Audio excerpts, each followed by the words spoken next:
అందరికీ నమస్కారం. Pyramid master అందరికీ ప్రణామాలు.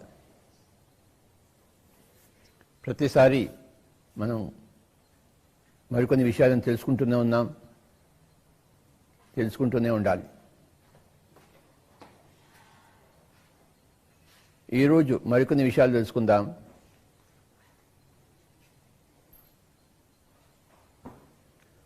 పాపము, పశ్చాత్తాపము, ప్రాయశ్చిత్తము, పరిహారము. ఈ 4 పదాల గురించి మనం తెలుసుకుందాము. మొట్టమొదటిది పాపము, రెండవది పశ్చాత్తాపము, మూడవది ప్రాయశ్చిత్తము, నాలుగవది పరిహారము.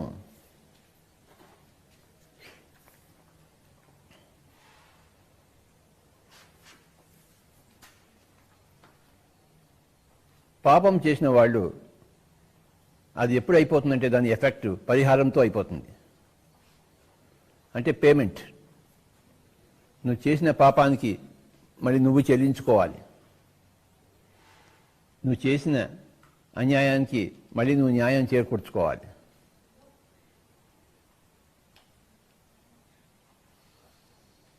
నువ్వు ఎంత దుఃఖం కలిగించావో అందరికీ మళ్ళీ అంత నీకు దుఃఖం కలగాలి.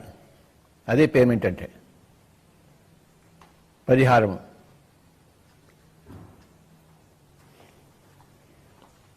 ఒక అతను మర్డర్ చేశాడు అనుకోండి, జైల్లో 20 సంవత్సరాల శిక్ష విధిస్తారు. 20 సంవత్సరాల శిక్ష విధించిన తర్వాత బయటకు వస్తాడు. అప్పుడే ఆ పాపం చెల్లుబాటు అయిపోయింది. అంటే చేసిన పాపానికి 20 సంవత్సరాలు జైలు శిక్ష అనుభవించాడు. పరిహారం అయిపోయింది, అంటే పేమెంట్ అయిపోయింది. దాంతో అకౌంట్ క్లోజ్. ఆ పేమెంట్ కాకపోతే అకౌంట్ క్లోజ్ కాదు.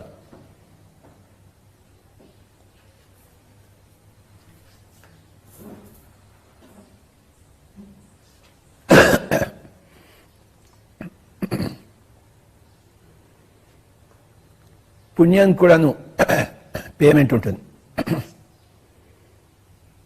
నువ్వు చేసిన పుణ్యాన్ని కూడా మళ్ళీ నీకు రావాల్సినంత వచ్చే తీరుతుంది, వచ్చి తీరాలి. నువ్వు చేసిన పాపానికి నువ్వు ఇచ్చి తీరాలి. నువ్వు చేసిన పుణ్యానికి నీకు వచ్చి తీరాలి లాభాలు. చేసుకున్న వాడికి చేసుకున్నంత మహాదేవా. నువ్వు ఎంత పాపం చేస్తావో అంత పరిహారం నువ్వు చెల్లించుకోవాల్సిందే.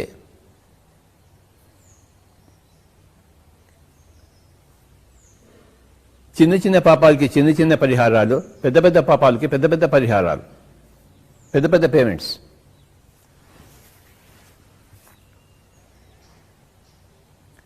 ఆ హిట్లరు అలాంటి వాళ్ళు చేసిన పాపాలకి ఎంత పరిహారం ఉంటుందో లెక్కే లేదు కదా.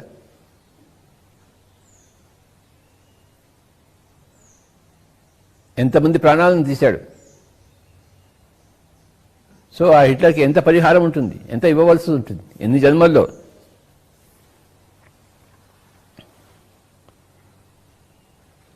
అలాగే గాంధీజీ ఎంతో మంచి పనులు చేశారు. ఆయన ఎంత లబ్ధి పొందారు పరలోకాల్లో. ఎనలేని లాభాలు పొందుతాడు. ముఖ్యంగా ఈరోజు 4 పదాలు తీసుకుందాము. పాపము, పశ్చాత్తాపము, ప్రాయశ్చిత్తము, పరిహారము. పాపము అంటే ఏమిటి? బైబిల్లో ఒక చక్కటి నిర్వచనం ఉంది పాపం గురించి. What ever you do against your better knowledge ఈ సిన్ ఫర్ యూ.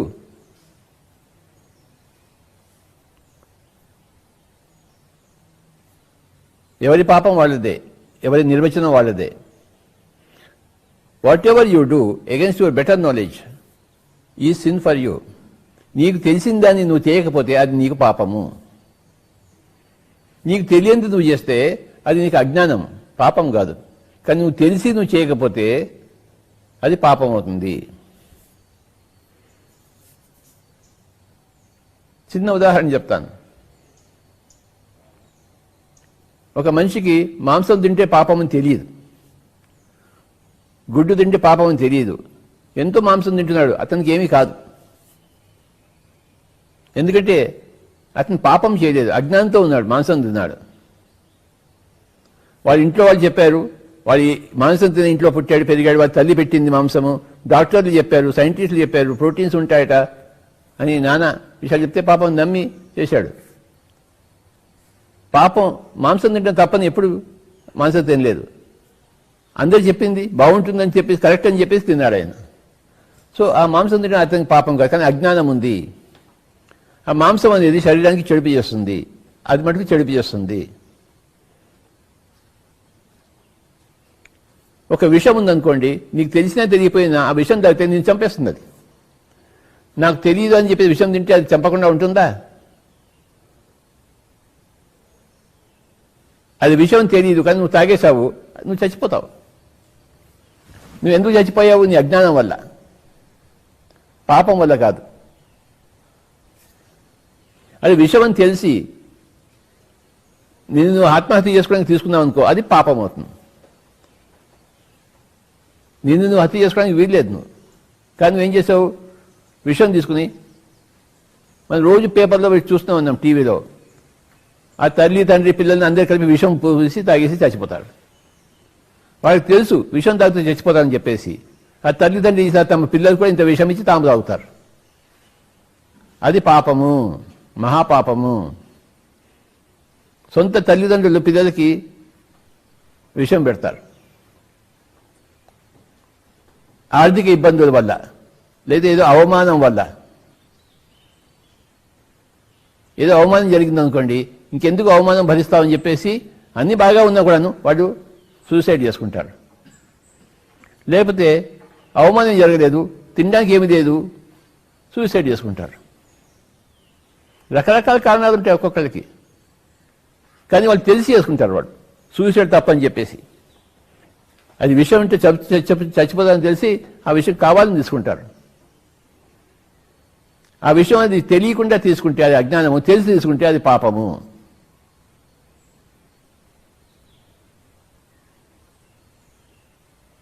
నువ్వు ఏదో రాయి అలా ఊరికాల విసురుతున్నావు ఒక కొండ మీదకి, ఎవడో ఒక మనిషి అడ్డంగా వచ్చాడు, వాడి తలకు తగింది, వాడు చచ్చిపోయాడు. అది నువ్వు వాడిని చంపాలని ఏమి లేదు, నువ్వు ఊరికాల రాయి విసురుతున్నావు, వాడు అడ్డంగా వచ్చాడు. లేకపోతే నువ్వు కార్ డ్రైవింగ్ చేస్తున్నావు, ఎవడో పరిగెత్తుకుంటూ వచ్చాడు సడన్గా, నువ్వు వాడిని చంపాలని నువ్వు కార్ డ్రైవింగ్ చేయలేదు నువ్వు, కానీ వాడు అలా వచ్చాడు, కారు కింద పడ్డాడు, వాడు చచ్చిపోయాడు. నువ్వు వాడిని చంపలేదు కానీ వాడు చచ్చిపోయాడు. అది నీ పాపం కాదు, అది ఓన్లీ ప్యూర్ యాక్సిడెంట్. వాడికి జరగాల్సింది, వాడు ఏదో కారు కింద పడి ఉండేవాడు, వాడు నీ కారు కింద పడ్డాడు. కానీ నువ్వు కావాలని డ్రైవింగ్ చేసుకుంటూ వాడి మీద తీసుకెళ్ళి వాడిని చంపావనుకో, అది పాపము. నువ్వు స్పీడ్గా కారు తీసుకెళ్ళి వాడి మీద వెళ్తే వాడు చచ్చిపోతాడని తెలిసి నువ్వు వాడి మీద తీసుకెళ్ళావు, వాడిని నీ కారు కింద పడేశావు. కొన్ని సంవత్సరాల కింద ఫ్రాన్స్లో ఒక ఇన్సిడెంట్ చూశాము. అందరు జనాల సమూహంతో ఉన్నాడు, వాడు ఒక పెద్ద ట్రాక్టర్ తీసుకుని అందరిని దున్నేశాడు, ఆ జన సమూహాన్ని. ఎంతోమంది చచ్చిపోయారు ఆ ట్రాక్టర్ కింద పడి. వాడు కావాలని చేశాడు, టెర్రరిస్ట్ వాడు. ఈ టెర్రరిస్టులు వాళ్ళు చంపేస్తారు అందరినీ, దానికి మళ్ళీ పరిహారం ఉంటుంది వాళ్ళకి, ఎన్నో జన్మల్లో ఉంటుంది. ఆ పాపం పరిహారం అయినప్పుడే ఆ పాపం సమాప్తం అవుతుంది, లేదా ఆ అకౌంట్ ఎప్పుడూ ఉంటుంది.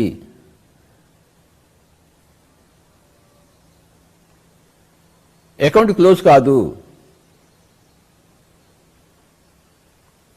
అయితే ఈ పాపానికి పరిహారానికి మధ్యలో ఇంకో రెండు పదాలు ఉన్నాయి.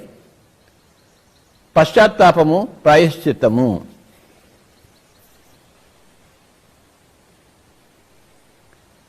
పశ్చాత్తాపం అంటే ఏమిటి? పశ్చాత్ అంటే తర్వాత, తాపం అంటే దుఃఖము. వాడు మళ్ళీ చేస్తాడు ఏదో కోపంలో, తర్వాత ఏడుస్తాడు, నేను చేయకుండా ఉండాల్సిందే, నేను తప్పు పని చేశానే, నేను వెద పని చేశానే అని బాధపడుతుంటాడు. అది పశ్చాత్తాపము. నీకు ఆ తాపం ఉంటే ఆ పరిహారం తగ్గింపబడుతుంది. అవును స్వామీజీ, నేను ఒప్పుకుంటున్నాను, నేను తప్పు పని చేశాను, ఏదో కోపంలో చేసేశాను, మొగుడు పెళ్ళాన్ని చంపడమో మొగుడిని చంపడమో ఉంటుంది, నేను చంపకుండా ఉండవలసింది, వాడు తాగి వచ్చాడు కనుక నేను వాడిని చంపేశాను, అది చేసి ఉండవలసింది అని దాన్ని ఏమంటారు, పశ్చాత్తాపం అంటారు. అంటే చేసిన పనికి ఒప్పుకుంటున్నారు వాళ్ళు, నేను చేయకుండా ఉండవలసిందని ఒప్పుకుంటున్నారు. అలాంటి వాళ్ళకి ఆ పరిహారం తక్కువ అవుతుంది. కొంతమందికి పశ్చాత్తాపం ఉండదు, బాగానే చంపానులే వాడిని, వాడికి అలానే చేయవలసింది అని వాడు ఆ చేసిన పాపానికి వాడు దుఃఖపడాడు. వాడికి పరిహారం పూర్తిగా ఇవ్వబడుతుంది, వాడు చేసుకోవాల్సిందే. వాడి దృష్టిలో వాడు కరెక్ట్గా చేశాడు, కానీ అది రాంగ్. అది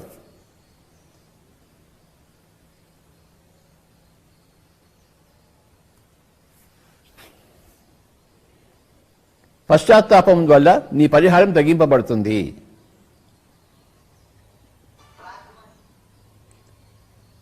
కొంతమంది ఇంకోళ్ళు ఏం చేస్తారంటే పశ్చాత్తాపం తర్వాత ప్రాయశ్చిత్తం చేస్తారు.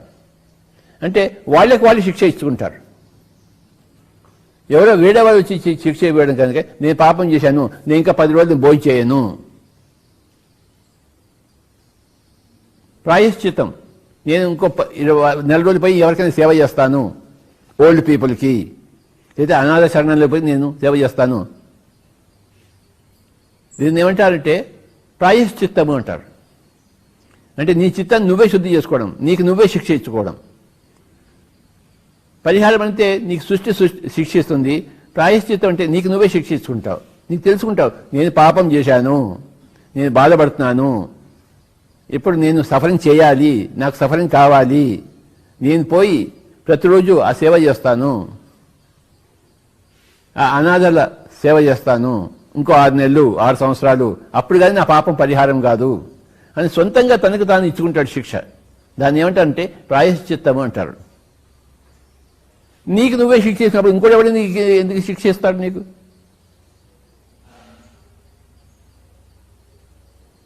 నీకు నువ్వు శిక్ష ఇచ్చుకోనప్పుడు అప్పుడు పక్కవాడు వచ్చి శిక్ష ఇస్తారు.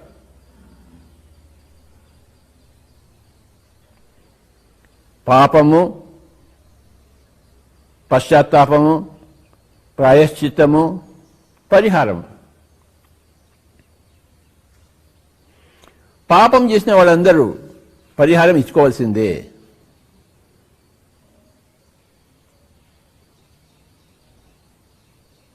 అంతకంత దొరికి తీరుతుంది.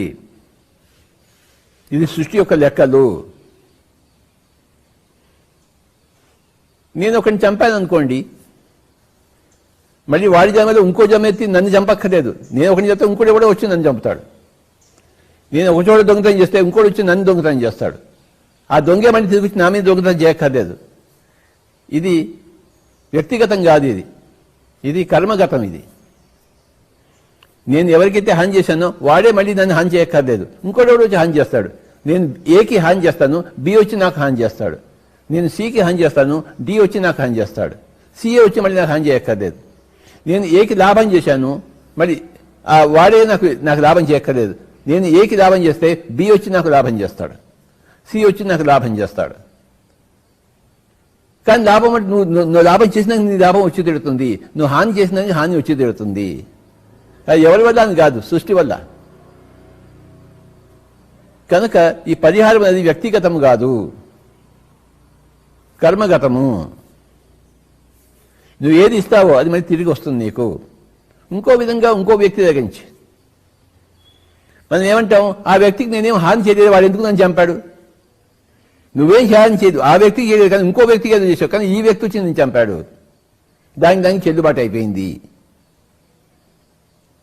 లెక్క సరిపోయింది. నువ్వు చేసిన దానికి నువ్వు పొందావు నాయన, నువ్వు చేయని దానికి ఏది పొందవు. నువ్వు ఎంత పాపం చేసావో అంత పరిహారం వచ్చేస్తుంది, అంత శిక్షణ వచ్చేస్తుంది, ఎక్కడో నుంచి వచ్చేస్తుంది నీకు. నువ్వు ఎవడో కాలు విరగొట్టావు ఏదో జన్మలో, వచ్చే జన్మ నీకవుతుంది, నీకేదో యాక్సిడెంట్ అవుతుంది, ఒక కాలు విరిగిపోతుంది. అది యాక్సిడెంట్గా అయింది, కానీ వాడు వచ్చి నీ కాలు విరగొట్టలేదు, యాక్సిడెంట్లో కాలు విరిగింది. అది జరుగుతుంది నీకు. ఎందుకంటే నువ్వు ఇంకోటి కాలు విరగొట్టావు, నీ కాలు విరగాల్సిందే. లేదా కొండ ఎక్కుతున్నావు, జారి కింద పడతావు, నీ కాలు విరిగిపోతుంది. నీ చిటికిన వెలికి దెబ్బ వచ్చినా, నీ కాలు విరిగిపోయినా, నువ్వు చచ్చిపోయినా ప్రతిదానికి కారణం ఉంటుంది. ఎంత కారణం ఉంటుందో అంత కార్యం ఉంటుంది. కర్మ సిద్ధాంతం పక్కా. జన్మ జన్మలకి అది నిన్ను వెంటాడుతూనే ఉంటుంది పాపము. జన్మ జన్మలకి నువ్వు పరిహారం చేయవలసిందే. కానీ ఒకవేళ నువ్వు పశ్చాత్తాపం చేసి నీకే నువ్వు ప్రాయశ్చిత్తం చేస్తే ఆ పరిహారం తగ్గిపోయి పడుతుంది.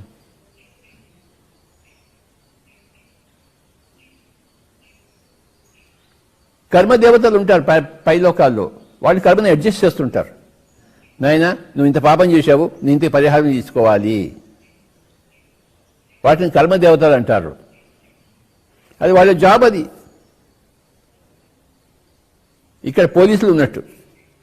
పోలీసులు ఏం చేస్తుంటారు? ఇక్కడ వాళ్ళు చూస్తూ ఉంటారు. ఎవడైనా రాంగ్ పార్కింగ్ చేశావనుకోండి, వచ్చి చీటీ ఇస్తాడు వాడు. నువ్వు సరిగ్గా పార్కింగ్ చేశావనుకో, వాడు నీ జోలికి రాడు. వాడు నీకు సైజెడ్ కొట్టి వెళ్ళిపోతాడు. నువ్వు రాంగ్ పార్కింగ్ చేశావనుకో, వచ్చి చీటీ ఇస్తాడు. నాయన 50 రూపాయలు కట్టిన ఆయన అని చెప్పేసి. లేదు ఓవర్ స్పీడింగ్ చేసావనుకో, కట్టిన ఆయన 1000 రూపాయలు కట్టిన ఆయన అంటాడు. వాళ్ళు ఏం చేస్తారు? ఈ పోలీసు వాళ్ళు ఏంటి, కర్మదేవతలు అనమాట. అంటే వాళ్ళు అడ్జస్ట్ చేస్తుంటారు. నువ్వు ఏదైనా పాపం చేసావంటారు చూసుకుని, నేను ఎప్పుడు చూడలేదు సార్, ఫస్ట్ టైం నేను డ్రైవింగ్ చేస్తున్నాను సార్, ఇంకెప్పుడు చేయను సార్ అన్నాడు అనుకోండి వాడు. ఓకే నాయన పో అంటాడు. ఇంకెప్పుడు చేయవు కదా, చేయను స్వామి, దాన్ని వదిలిపెట్టండి సార్, మీకు కాళ్ళు పట్టుకుంటాను సార్. ఓకే నేను ఈసారి వదిలిపెట్టేసి చూసుకో, రెండోసారి నువ్వు చేస్తే నేను పట్టేసుకుంటాను చూసుకో, పో అంటాడు. అంటే వాడు ఏమైంది, వాడు పశ్చాత్తాపం చేశాడు. అక్కడ వాడు ఒప్పుకున్నాడు చేసిన తప్పుని. వీడేం చేశాడు, నువ్వేం డబ్బులు ఇవ్వక్కర్లేదు పోవాలని ఆయన అంటాడు. పరిహారం లేదు. వాడు మళ్ళీ అదే పని చేసాడు అనుకోండి, మళ్ళీ రాంగ్ పార్కింగ్, మళ్ళీ ఓవర్ స్పీడింగ్ చేశాడు అనుకోండి, నాయన ఈసారి ఇప్పుడు ఏం చేస్తాడు, డబ్బులు కట్టమని చెప్పాడు. వాడి కారు, వాడి వెహికల్ సీజ్ చేస్తాడు. నువ్వు తర్వాత కోర్టుకు రావచ్చు అంటాడు. ఆ వెహికల్ తీసుకెళ్ళిపోతాడు. వాడి ఇష్టం వాడిది. ఆ వెహికల్ కోసం వాడు మళ్ళీ 4 రోజులు తిరగాలి వాడు. అది పరిహారము. నువ్వు అహంకారంతో నేనేం చేయలేదు అది అని వాడు ఇంకొంచెం ఎక్కువ వస్తాడు. చిన్నప్పుడు మేము సైకిల్ నడిపేవాళ్ళం. సైకిల్ నడిపితే సైకిల్ కూడా ఒక లైట్ ఉండాలి, బల్బు ఉండాలి. ఆ సైకిల్ లేకపోతే పోలీసులు పట్టుకునేవాళ్ళు. ఆ సైకిల్ తీసుకుని పట్టుకుని కోర్టుకి వెళ్ళేవాడు. నేను కూడా వెళ్ళాను చాలాసార్లు కోర్టుకి. అక్కడ నువ్వు సైకిల్ నడిపావా? నడిపాను స్వామీజీ. లైట్ లేదు కదా.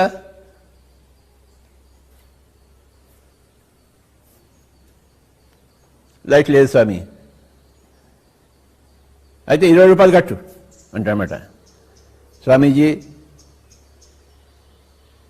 ఇంత చిన్నదానికి మీరు అంత డబ్బులు పెట్టారా అని జడ్జి మీద మనం ఎగిరామనుకోండి, అరే 40 రూపాయలు కట్టా అంటాడు.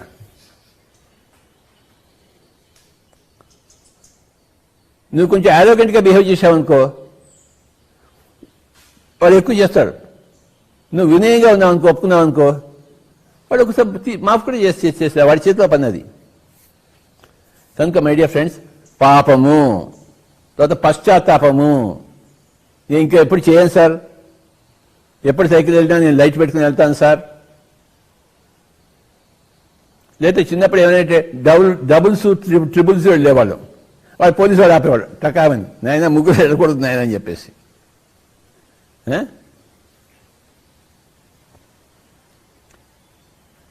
ప్రతి పాపానికి పరిహారం ఉండి తీరుతుంది, ఫైన్ ఉంటుంది.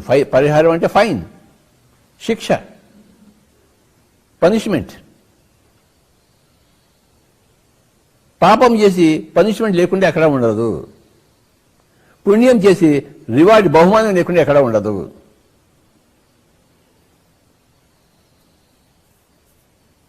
చేసుకున్న వాడికి చేసుకున్నంత మహాదేవా, కర్మ సిద్ధాంతము.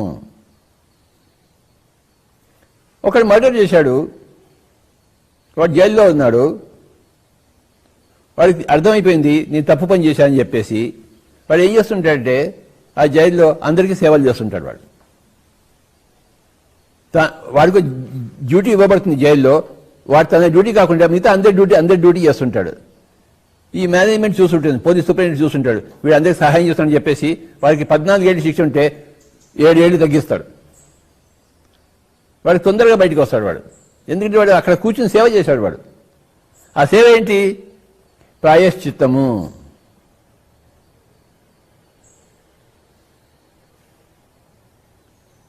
తన శిక్ష తానే విధించుకుని నేను సేవ చేస్తాను, ఎలాంటి జైల్లో ఉన్నాను, సేవ చేయవలసిన అవసరం లేదు ఎవరికి, వాడి శిక్ష ఉంది కానీ నేను సేవ చేస్తాను, అందరికీ సేవ చేస్తాను అనుకున్నప్పుడు వాడి శిక్ష తగ్గింపబడుతుంది. 14 ఏళ్ళు ఉండవలసిన వాడు 7 ఏళ్ళు ఉండి బయటకు వస్తాడు. అంటే ఏమైంది అక్కడ? వాడి పరిహారం తగ్గించబడింది. ఎందుకంటే వాడు పశ్చాత్తాపం చెంది ప్రాయశ్చిత్తం చేశాడు. వాడు తను వాలంటరీగా సేవలు అందించాడు. వాడు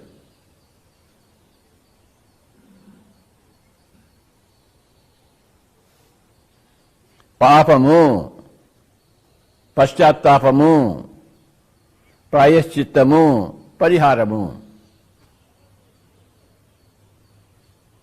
ఆ పరిహారం అయిపోయింది అనుకోండి, వాడు మర్డర్ చేశాడు, 14 ఏళ్ళు అయిపోయింది, శిక్ష అయిపోయింది, వాడు బయటకు వచ్చేస్తాడు. ఇంకా వాడు మళ్ళీ ఏ పని అంటే ఆ పని చేసుకోవచ్చు. ఎందుకంటే ఆ పాపం కంప్లీట్ అయిపోయింది, అకౌంట్ క్లోజ్ అయిపోయింది.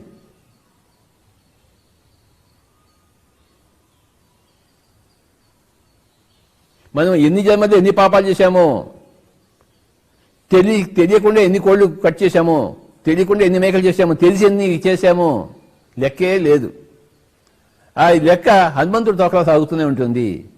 అన్నిటికీ లెక్క కట్టాల్సిందే. నువ్వు ఎన్ని మంచి పనులు చేశావో నీకు అంత పుణ్యం వస్తుంది, అంత నీ భోగం వస్తుంది. ఎన్ని చెడు పనులు చేశావో అంత పాపము, అంత రోగం వస్తుంది. ఆ రోగం ఎందుకు వస్తుంది? అది శిక్ష.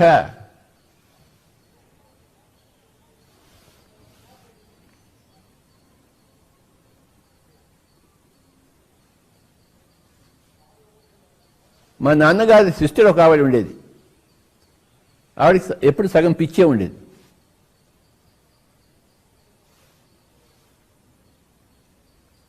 ఆవిడ ఎందుకు అలా పిచ్చిది అయిందని చెప్పి గత జన్మలు చూస్తే ఆవిడ ఏం చేశారంటే, అంతకుముందు జన్మలో ఈ పిట్టల్ని కొట్టేది, పిట్టల్ని పట్టుకుని ఒక్కొక్క రేఖ ఇలా తీసేసేది, అంత హింస పెట్టేది వాటిని. అది హింస పెడుతుంటే చూసి ఆనందించేది. మరి ఇప్పుడు పిచ్చిదిగా పట్టుకుంది, ఆ రోగం వచ్చింది.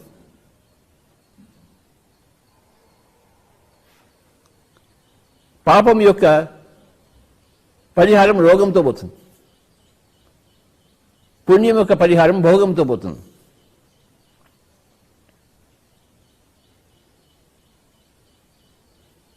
రాముడికి కృష్ణుడికి అన్ని భోగాలు ఎందుకు? మనం ఇంతవరకు ఎందుకు ఆయన పటాలు పెట్టుకుని పూజిస్తున్నాం? వాళ్ళు అన్ని మంచి పనులు చేశారు. వాళ్ళు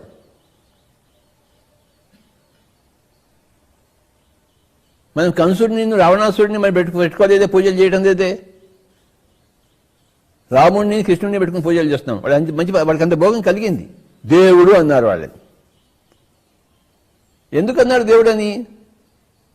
గాంధీజీని మహాత్ముడు అని ఎందుకన్నారు? ఆయన గొప్ప పనులు చేశాడు కనుక.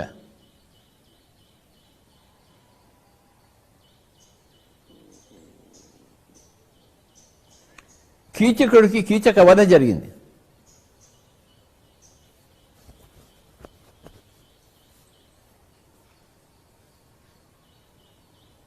చేసుకున్న వాడికి చేసుకున్నంత మహాదేవ. ఇంకోటి ఏంటంటే, ఈ ఫిజికల్ బాడీలో ఉన్నప్పుడు పాపం చేసినప్పుడు పై లోకంలో నీకు శిక్ష ఉండదు, ఈ లోకంలోనే మళ్ళీ శిక్ష ఉంటుంది. మళ్ళీ ఇంకో ఫిజికల్ బాడీలో రావాల్సిందే, అక్కడ శిక్ష అనుభవించాల్సిందే. ఇక్కడ చేసిన పాపానికి పై లోకాల్లో శిక్ష ఉండదు. పైలోకంలో వాడు పశ్చాత్తాపం చెంది వాడు ఆకాశికాడు చూసి నేను ఏదో పని చేశానని చెప్పేసి వాడు ఒప్పుకుంటాడు. వాడు పైలోకం ఇలాగే అందరికీ పశ్చాత్తాపం ఉంటుంది. కానీ పరిహారం మళ్ళీ ఫిజికల్ బాడీలోనే ఉంటుంది. ఆ పరిహారం కోసం మళ్ళీ వాడు ఇంకో దేహంలోకి రావాల్సిందే. ఏ శరీరంలో అయితే, ఏ మానవ శరీరంలో వాడు పాపం చేశాడు మళ్ళీ ఇంకో మానవ శరీరం ధరించాల్సిందే వాడు.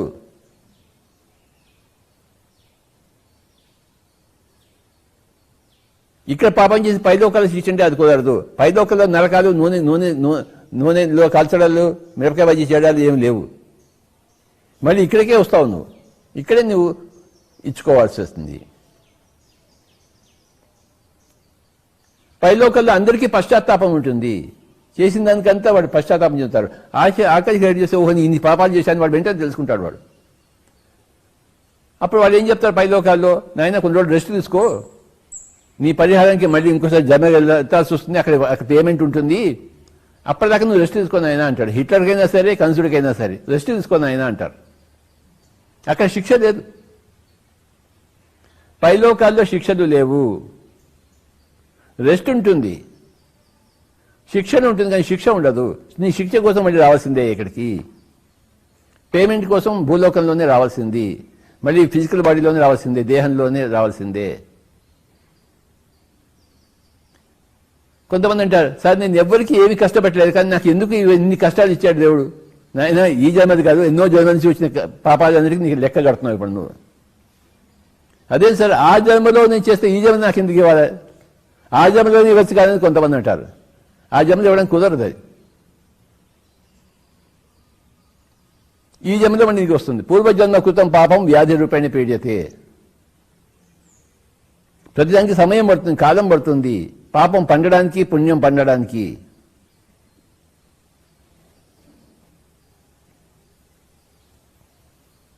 ఆ పాపం పండితే గాని నీకు ఆ రోగం రాదు, పండడానికి కొన్ని జన్మలు పట్టచ్చు. ఈ లోపల నువ్వు ప్రాయశ్చిత్తం చేసి పశ్చాత్తాపం చేస్తే ఆ పాపం తగ్గిపోతుంది కదా. కనుక నీకు టైం ఇస్తాను, నువ్వు పశ్చాత్తాపం చెంది ప్రాయశ్చిత్తం కోసం టైం ఇస్తారు వాడు. అది అది అది కూడా నువ్వు ఆ టైంకి ఉపయోగించుకోకపోతే నీకు అప్పుడు పరిహారం చేయాల్సి వస్తుంది.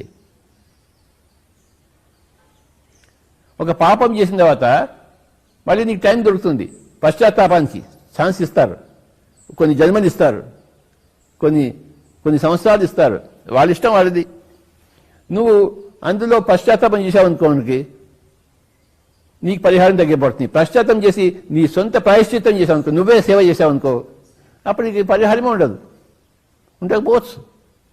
కనుక మధ్యలో ఎన్నో ఫ్యాక్టర్స్ ఉన్నాయి పాపానికి ఎన్నో పరిహారానికి మధ్యలో. నీ తప్పు నువ్వు తెలుసుకోవడానికి వాళ్ళు నీకు సమయం ఇస్తారు, నీ తప్పు నువ్వు సవరించుకోవడం కోసం నీకు సమయం ఇస్తారు, అన్ని సమయాలు ఇస్తారు. నీకు తొందర ఏమీ లేదు, వాడికి శిక్ష ఇవ్వడానికి ఏమీ తొందర లేదు, నిదానంగా వాడికి శిక్ష వేస్తారు. ఈ జన్మల్లో జరుగుతుంటుంది ఇది. నీకు నిదానమే ప్రధానం కాదు, కానీ పై లోకంలో మాస్టర్ అందరికి నిదానమే ప్రధానము. ఎప్పుడైనా నువ్వు ఎక్కడ పోతావో, ఎప్పుడైనా మాకు దొరుకుతావు లేవోయ్ అంటారన్నమాట. నువ్వు ఎక్కడ పోతావు, నువ్వు ఏదో జన్మలో మాకు దొరికి తిరుగుతావు ఆయన, అప్పుడు నీవు వేసేస్తాము అంటారు. వాళ్ళకి తొందరగా శిక్ష వేయడం కోసం, కానీ మళ్ళీ వడ్డీతో సహా కట్టాల్సి వస్తుంది. సార్ ఇప్పుడు కట్టలేని అంటాను అనుకోండి, వచ్చే ఇంకో వడ్డీ ఎక్కువ వేసి కడతావు, కట్టుకో.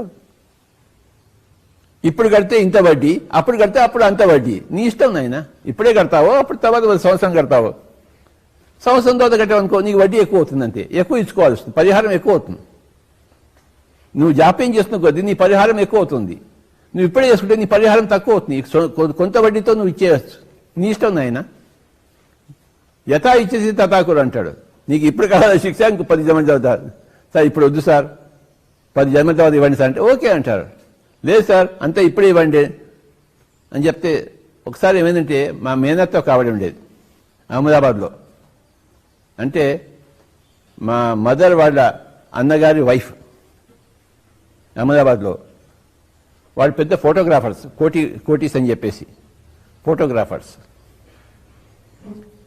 ఆవిడ కథ చెప్తాను. ఆవిడ అహ్మదాబాద్లో ఉండేది, నేను ఎందుసారి వాళ్ళ ఇంటికి వెళ్ళాను అహ్మదాబాద్లో. బరోడా మహారాజ్కి వాళ్ళు అఫీషియల్ ఫోటోగ్రాఫర్స్. ఆ ఫోటోగ్రఫీలో ఆ రోజుల్లో పెద్ద ప్రొఫెషన్ అది, బాగా డబ్బు సంపాదించేవాడు, కోటీస్. డబ్బు సంపాదించి ఏమైందంటే ఆవిడకి ఆ మొగుడు తాగడం మొదలుపెట్టాడు, రోజు తాగుతాడు. ఈవిడ కష్టపడి ఫోటోలు తీసేది, ఆ డబ్బులు సంపాదిస్తే వాడేమో తాగేవాడు. అంతకుముందు అతను కూడా మంచి ఫోటోగ్రాఫరే, కానీ డబ్బులు చూసేకి ఇంకా తాగడం మొదలు పెట్టాడు. తను పెళ్ళాం చేస్తుంది కానీ మొగుడు చేయడం మానేశాడు. సరే, అది బాగానే ఉంది. వాళ్ళకు కూతురు పుట్టింది. ఆ కూతురు పెద్దగిన తర్వాత ఆ కూతురికి సరిగ్గా మాట నత్తి వస్తుంది, ఫిట్స్ వస్తాయి ఆ కూతురికి. ఇంకో అబ్బాయి పుట్టాడు. ఆ అబ్బాయి ఎప్పుడు పాకుతూనే ఉంటాడు, నడవడు. అలాగే పెద్దగా అయ్యాడు. అలా ముగ్గురు పిల్లలు, వాళ్ళందరినీ సాకేది. ముగ్గుడేమో ఇలా ఉన్నాడు, తానేమో ఫోటోలు చేసి సంపాదించేది, అందరినీ చూసుకునేది, బిజినెస్ కూడా ఇంప్రూవ్గా అయ్యేది, అన్నీ చేసుకునేది ఆవిడే.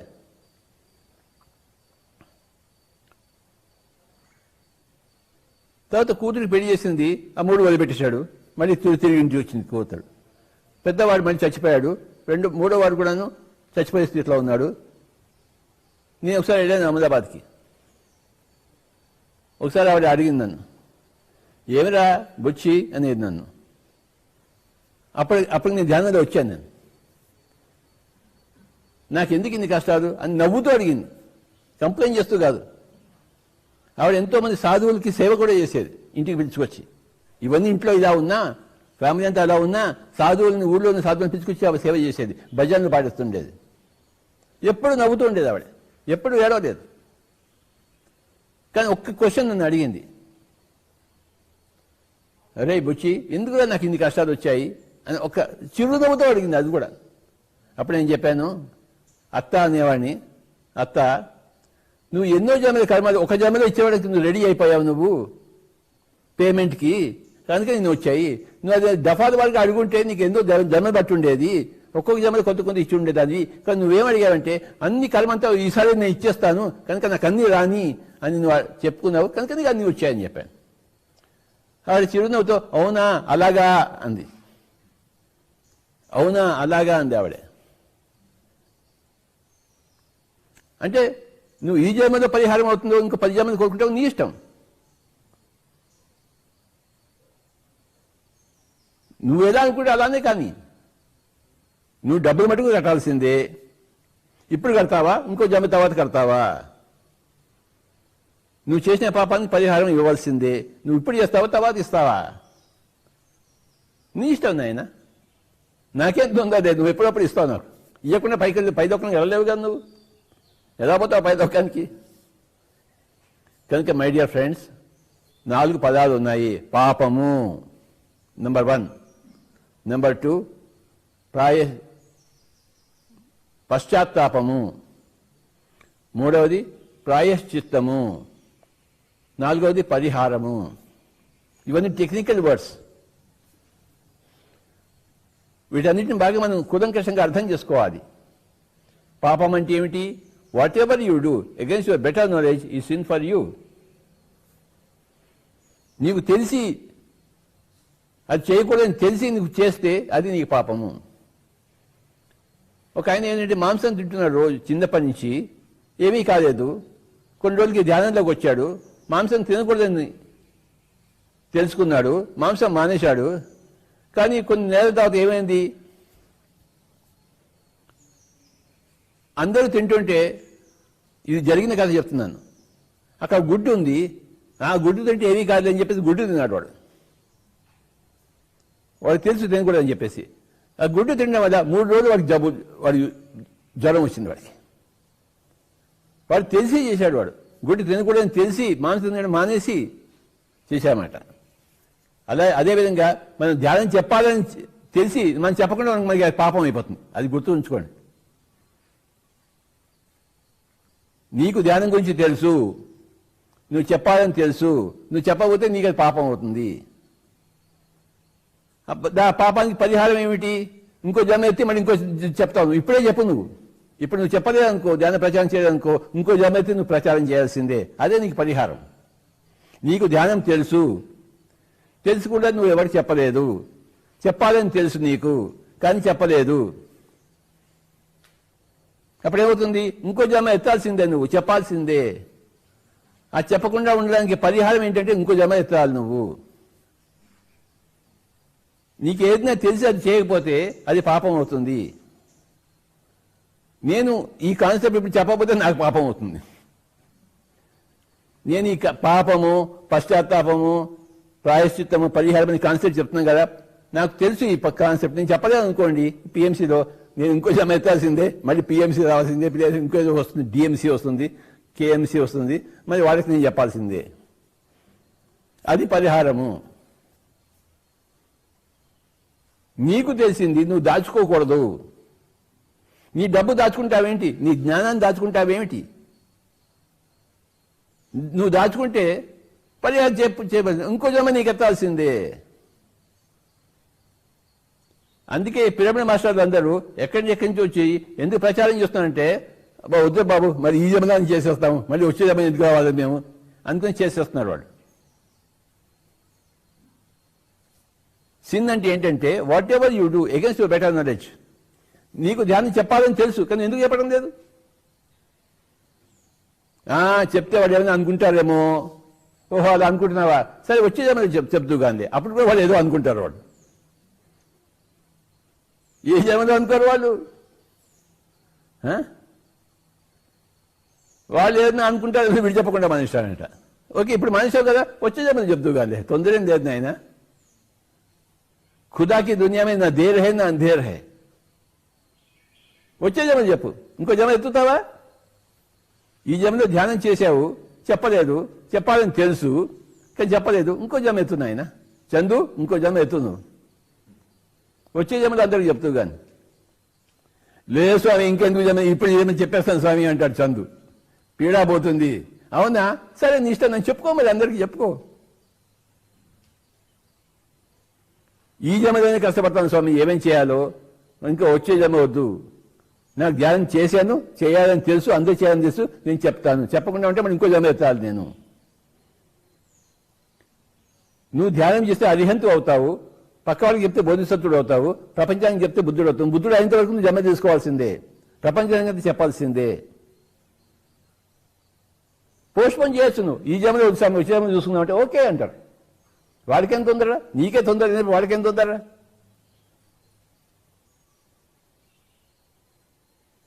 జడ్జికి ఏది తొందర లేదు. అప్పు ఇచ్చిన వాడికి తొందర లేదు, మళ్ళీ వచ్చే తొందర ఈయన ఆయన, వాడికి వడ్డీ ఎక్కువ వస్తుంది, వాడికి తెలుసు. వాడికి వీడి డిలే చేస్తున్న కొద్దిగా వాడికి అప్పు ఎక్కువ వస్తుంటుంది. వాడికి అప్పే కావాలి, వాడికి వడ్డీయే కావాలి. వాడు కాబూలీ వాడు. వాడు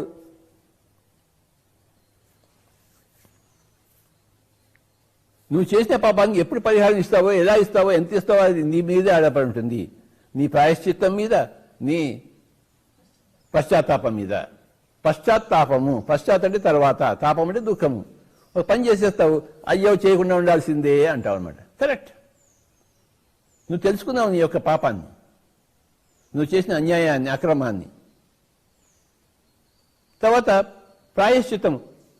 వాడే వచ్చి, ఇగో స్వామీజీ చందు, నేను నీకు అన్యాయం చేశాను, ఓకే, వచ్చి నీ కాళ్ళు పిసుకుతాను, నీకు సేవ చేస్తాను, సేవ చేయనీవయా, నువ్వు అన్యాయం చేశావు, నా కాళ్ళు పిసుకుతావు, పిసుకు అంటే వాడు పిసుకుతాడు. అదేంటి? ప్రాయశ్చిత్తము. నీకై నువ్వు శిక్ష విధించుకున్నావు.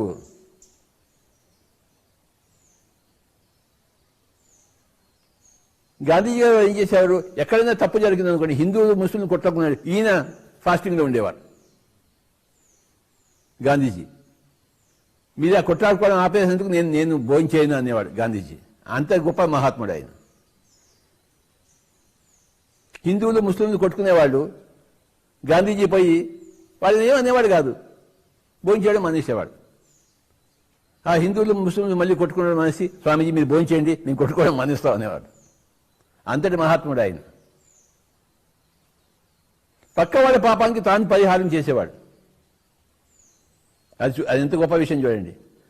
తన సొంత పాపానికి పరిహారం కాదు, వాళ్ళు పాపం చేస్తే ఈయన పరిహారం, నేను భోజనం చేయను. అందుకే నేను మహాత్ముడు అయ్యారు. మహాత్ముడు అది ఊరికే వచ్చింది ఏంటి? హిందువులు ముస్లింలు కొట్టుకుంటే ఈయన ఫాస్టింగ్లో ఉండేవారు, ఉపవాసంలో. నేను తినను. వాళ్ళిద్దరు కొట్టుకోవడం మనిషి ఇంతవరకు ఇలా ఎప్పుడు చేసేవాడు ఆయన. మై డియర్ ఫ్రెండ్స్,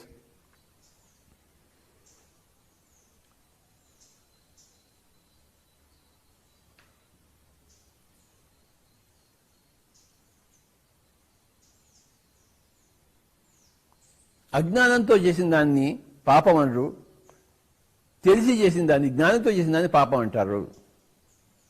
అజ్ఞానంతో చేసిన దాన్ని అజ్ఞానం అంటారు. నువ్వు అజ్ఞానంతో చేసినా కొన్నిసార్లు నువ్వు డ్రైవింగ్ చేస్తున్నావు, నీకు బ్రేక్ ఎక్కడో తెలియదు, యాక్సిడెంట్ ఎక్కడో తెలియదు, డ్రైవింగ్ చేసి వెళ్తాం, పలాన్ని వెళ్తున్నావు, కానీ యాక్సిడెంట్ అయిపోయింది. అది అజ్ఞానం, అది అయ్యింది. అజ్ఞానం కూడా నీకు శిక్షిస్తుంది.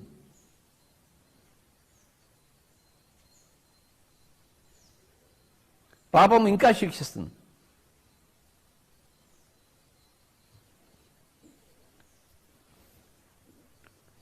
నువ్వు స్కూటర్ నేర్చుకుంటున్నప్పుడు, కారు నేర్చుకున్నప్పుడు బాగా నేర్చుకోవాలి. నువ్వు అప్పుడే డ్రైవింగ్ చేయాలి. నువ్వు నీకు లైసెన్స్ రావాలి.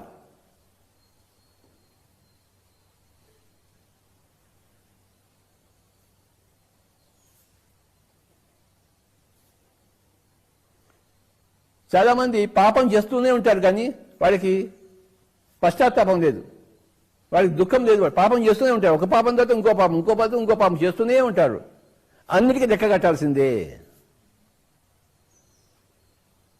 ఈ రోజు కాకపోతే రేపు, రేపు కాకపోతే ఎల్లుండి, ఈ జన్మలో కాకపోతే వచ్చే జన్మలో, ఈ వచ్చే జన్మలో కాకపోతే ఇంకో 10 జన్మల తర్వాత లెక్క కట్టాల్సిందే.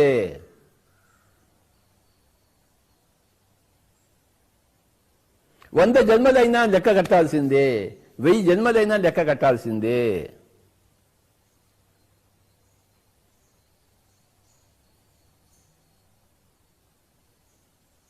లెక్కే.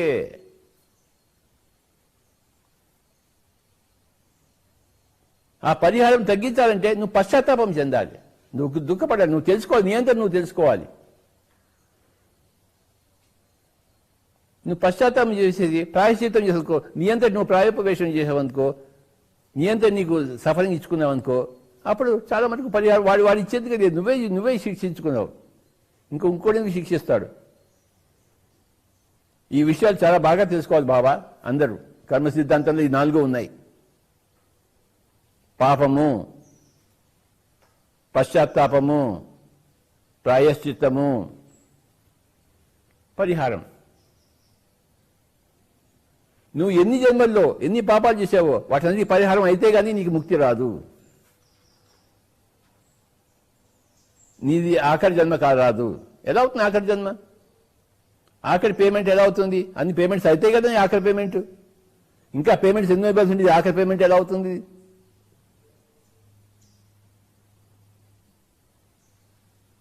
ఎన్ని అప్పులు చేశావో అంత అప్పులు తీర్చాల్సిందే, ఎన్ని పాపాలు చేశావో అన్ని రోగాలు అనుభవించాల్సిందే. పుణ్యాలు చేస్తే నో ప్రాబ్లం, నిన్నెవడు అడిగేవాడే లేడు, నీదే ఇష్టారాజ్యం. పాపాలు చేస్తే అడిగేవాడు ఉంటాడు, పోలీసులు ఉంటారు. పుణ్యాలు చేస్తుంటే ఎవరిని అడిగేవాడు ఉంటాడా? ఏం లేదు, ఇంకా చేయండి అయినా పుణ్యం అన్నాడు, పూల వర్షం కురిపిస్తుంటారు.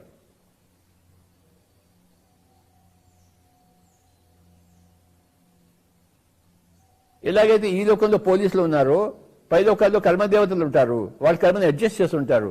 నువ్వు చేసే వరకు నువ్వు పొందాల్సిందే. దాన్ని అడ్జస్ట్మెంట్ అంటారు, బ్యాలెన్సింగ్ అంటారు, పరిహారం అంటాం. ఆ అడ్జస్ట్మెంట్కి బ్యాలెన్సింగ్ ఏమంటే పరిహారం అన్నాం. ఆ పరిహారం అయితేనే నువ్వు బ్యాలెన్స్ అవుతుంది. అప్పుడు కాదు కొత్త పాపం చూసుకో, మళ్ళీ కొత్త పరిహారం ఉంటుంది, ఇవ్వాల్సిందే. చెప్పొచ్చేది ఏమిటంటే మన పిరమిడ్ మాస్టర్కి సంబంధించినది తెలుసు. నువ్వు ధ్యానం చేశావు, ధ్యానం చేస్తే రోగాలన్నీ పోతాయని తెలుసు. ఆ కరోనా వచ్చేవాడికి నువ్వు ధ్యానం ఎందుకు చెప్పడం లేదు? నీకు తెలిసిన వాడికి ఎందుకు చెప్పడం లేదు? నువ్వెందుకు నోరు ఇప్పలేదు? నువ్వు నోరు ఇప్పిన వాడు చేయకపోతే అది వాడి కర్మ, కానీ నోరు ఇప్పకపోతే అది నీ కర్మ అవుతుంది. నువ్వు నోరు ఇప్పాల్సిందే.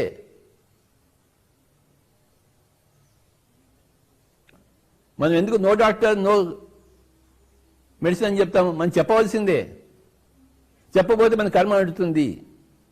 ఇంకో జన్మలోనే మనం చెప్పాల్సిందే. ఇది జన్మలో చెప్పేస్తే అయిపోలే.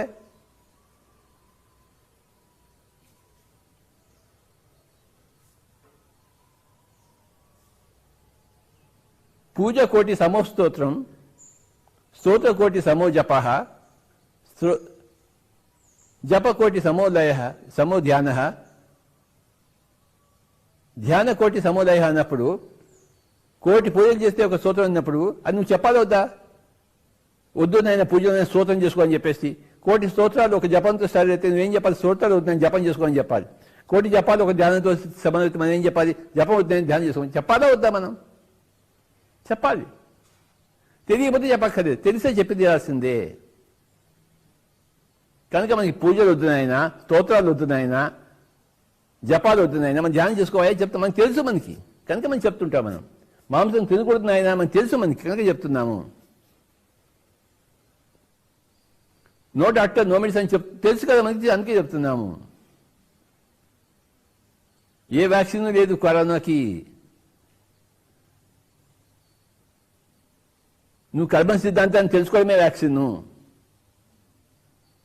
నువ్వు చేసిన పాపాలకి ఆ కరోనా రోగం రాకుండా ఉండాలంటే నువ్వు పశ్చాత్తాపం చెందు, ప్రాయశ్చిత్తం చేసుకో, నీకై నువ్వు శిక్ష విధించుకో. లేదా కరోనా వచ్చి శిక్ష విధిస్తుంది. This is spirituality my dear friends. ఆధ్యాత్మికతను తెలుసుకోవడానికి పాపం అంటే ఏమిటి, పశ్చాత్తాపం అంటే ఏమిటి, ప్రాయశ్చిత్తం అంటే ఏమిటి, పరిహారం అంటే తెలుసుకుంటే కానీ మీకు తెలియబడదు.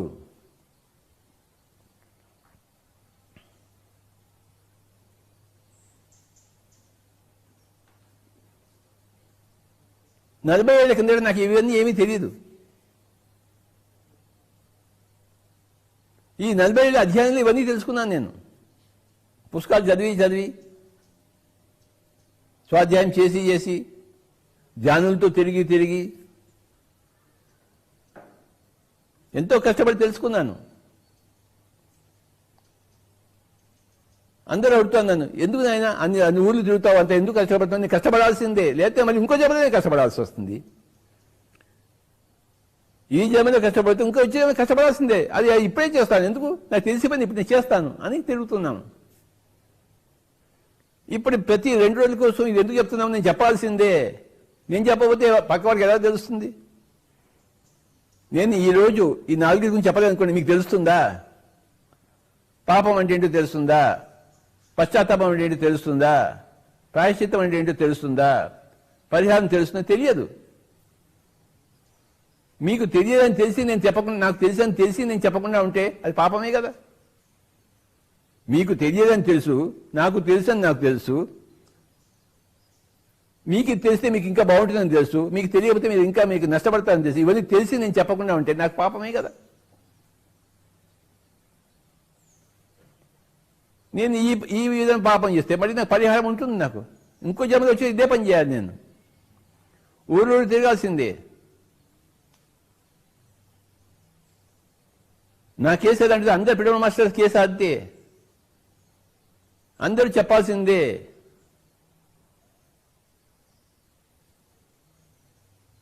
అందుకే చెప్తున్నారు అందరు పిడమ మాస్టర్లు అందరూ జూములు చేసి చెప్తున్నారు. రాత్రంతా ధ్యానం చేస్తున్నారు, రాత్రంతా జూములు జరుగుతున్నారు. రామచంద్ర,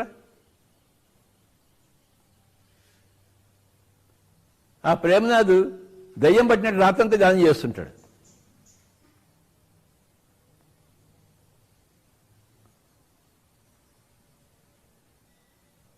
ఆయనకు తెలుసు రాత్రి నిద్రపోకూడదని చెప్పేసి, అందరికీ ధ్యానం చేయాలని ఆయన తెలుసు. ప్రేమనాథ్కి చేయిస్తున్నాడు ఆయన.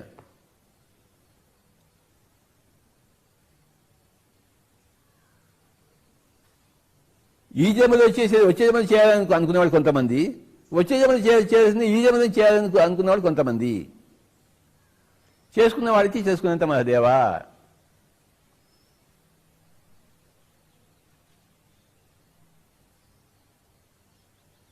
నువ్వు చేస్తున్న దానికి నువ్వే అనుభవిస్తావు. నువ్వు చేసిన పుణ్యానికి నువ్వే అనుభవిస్తావు, నువ్వు చేసిన పాపాలకి నువ్వే అనుభవిస్తావు.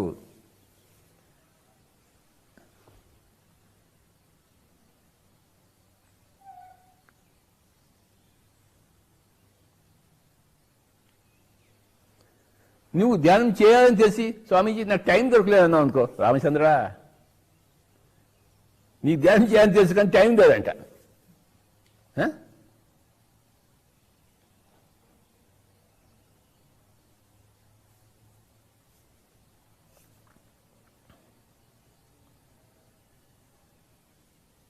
మనం కాసేపు ధ్యానం చేద్దాం ఇప్పుడు అందరం.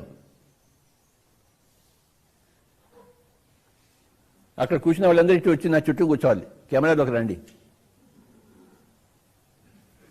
అందరం కలిసి ధ్యానం చేద్దాం.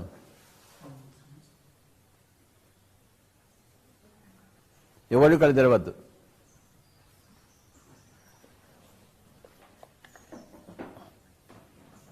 శ్వాస మీద ధ్యాస ఉంచుదాం.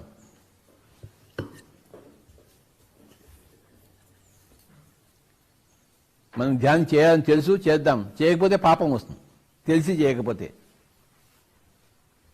ధ్యానం చెప్పాలని తెలుసు, తెలిసి చెప్పకపోతే పాపం వస్తుంది, మళ్ళీ దానికి పరిహారం ఇవ్వాల్సిందే. ఏదైతే మనకి తెలుసో అది మనం చేద్దాం.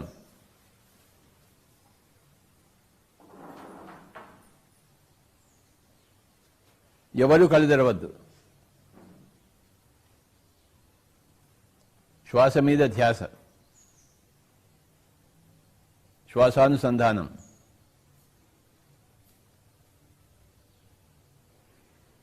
ధ్యానం చేయాలని తెలిసి నువ్వు చేయకపోతే అది పాపము. ధ్యానం చెప్పాలని తెలిసి నువ్వు చేయకపోతే నువ్వు పాపము. What ever you do against your better knowledge is sin for you.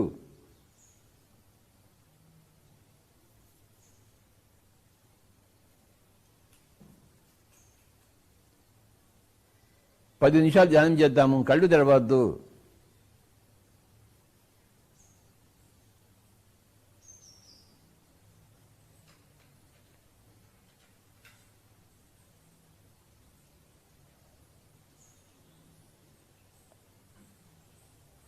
పుస్తకాలు చదవాలని తెలిసి పుస్తకాలు చదవకపోతే పాపము. పుస్తకాలు వ్రాయాలని తెలిసి వ్రాయకపోతే పాపము. ఎలా ఉంటుందో చూడండి పాపం అంటే.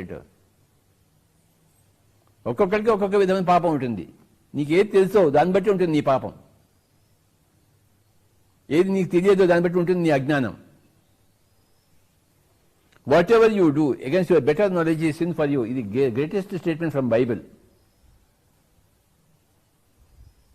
ఇది అర్థం చేసుకునేవాడికి ఆ సకలం అర్థమైనట్టు లెక్క.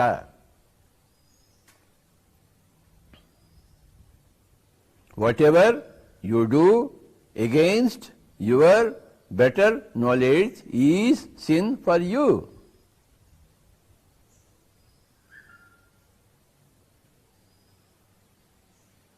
నువ్వు యుద్ధం చేయాలని తెలిసి యుద్ధం చేయలేదనుకో పాపం.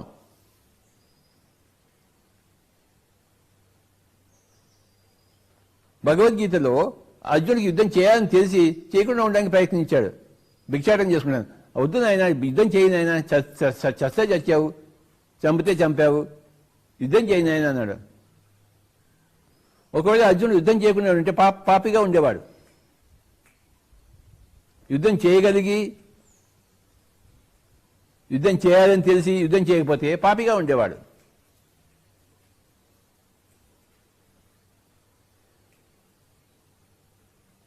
అర్జునుడు పాపిగా ఉండడానికి కృష్ణుడికి ఇష్టపడలేదు.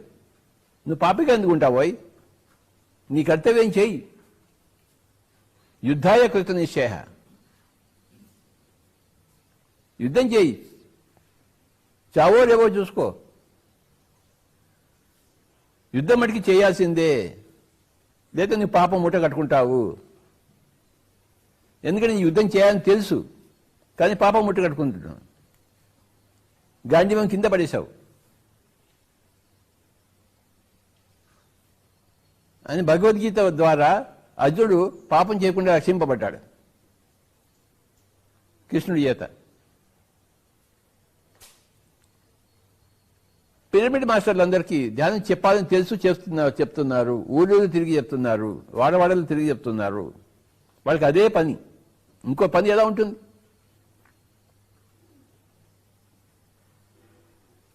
పిరమిడ్ మాస్టర్లకు ధ్యానం చెప్పడం కన్నా వేరే పని ఏముంది?